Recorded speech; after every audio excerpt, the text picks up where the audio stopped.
मत्ती रचित सुसमाचार 15वां अध्याय।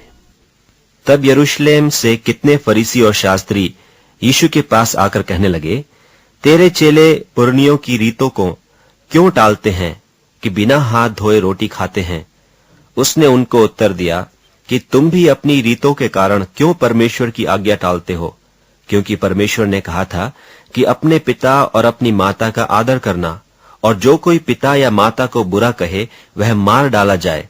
पर तुम कहते हो कि यदि कोई अपने पिता या माता से कहे कि जो कुछ तुझे मुझसे लाभ पहुंच सकता था वह परमेश्वर को भेंट चढ़ाई जा चुकी, तो वह अपने पिता का आदर न करे, सो तुमने अपनी रीतों के कारण परमेश्वर का वचन टाल दिया।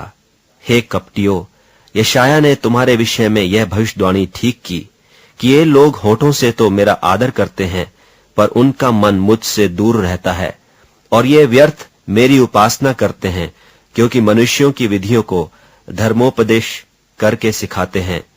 और उसने लोगों को अपने पास बुलाकर उनसे कहा, सुनो और समझो। जो मुंह में जाता है वह मनुष्य को अशुद्ध नहीं करता, पर जो मुंह से निकलता है वही मनुष्य को अशुद्ध करता है। तब चेलों ने आकर उससे कहा, क्या तू जानता है कि फरीसियों ने यह वचन सुनकर ठोकर खाई? उसने उत्तर दिया, हर पौधा जो मेरे स्वर्गीय पिता ने नहीं लगाया उखाड़ा जाएगा। उनको जाने दो, वे अंधे मार्ग दिखाने वाले हैं, और अंधा यदि अंधे को मार्ग दिखाए तो दोनों गड्ढे में गिर पड़ेंगे। यह सुनकर पतरस ने उससे कहा, यह दृष्टांत हमें समझा दे। उसने कहा, क्या तुम भी अब तक ना समझ हो?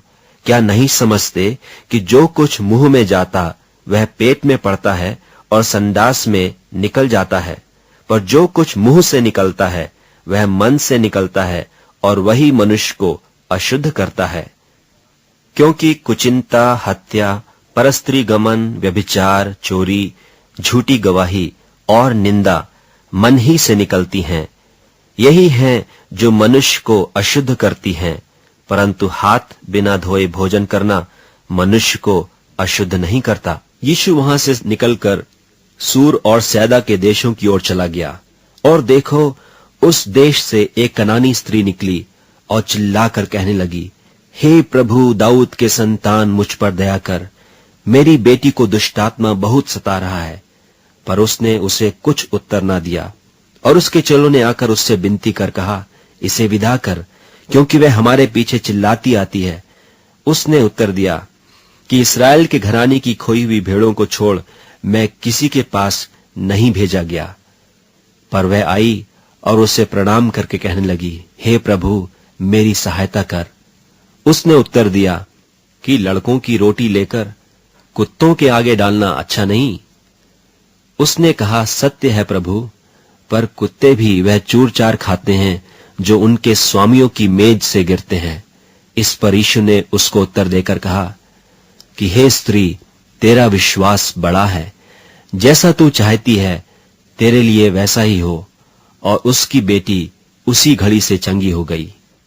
यीशु वहां से चलकर गलील की झील के पास आया और पहाड़ पर चढ़कर वहां बैठ गया, और भीड़ पर भीड़ लंगड़ों, अंधों, गूंगों, टुंडों और बहुत औरों को लेकर उसके पास आए, और उन्हें उसके पांवों पर डाल दिया, और उसने उन्हें चंगा किया। सो जब लोगों ने देखा कि गूंगे बोलते और टुंडे चंगे होते और लंगड़े चलते और अंधे देखते हैं, तो अचंभा करके इस्राएल के परमेश्वर की बड़ाई की। यीशु ने अपने चेलों को बुलाकर कहा, मुझे इस भीड़ पर तरस आता है, क्योंकि वे 3 दिन से मेरे साथ हैं और उनके पास कुछ खाने को नहीं, और मैं उन्हें भूखा विदा करना नहीं चाहता, कहीं ऐसा न हो कि मार्ग में थक कर रह जाएं।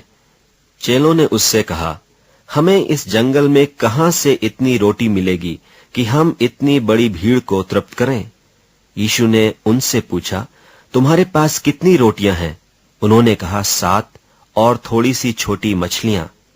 तब उसने लोगों को भूमि पर बैठने की आज्ञा दी, और उन 7 रोटियों और मछलियों को ले धन्यवाद करके तोड़ा और अपने चेलों को देता गया, और चेले लोगों को। सो सब खाकर तृप्त हो गए, और बचे हुए टुकड़ों से भरे हुए 7 टोकरे उठाए, और खाने वाले स्त्रियों और बालकों को छोड़ 4000 पुरुष थे। तब वह भीड़ को विदा करके नाव पर चढ़ गया और मगदन देश के सिवानों में आया।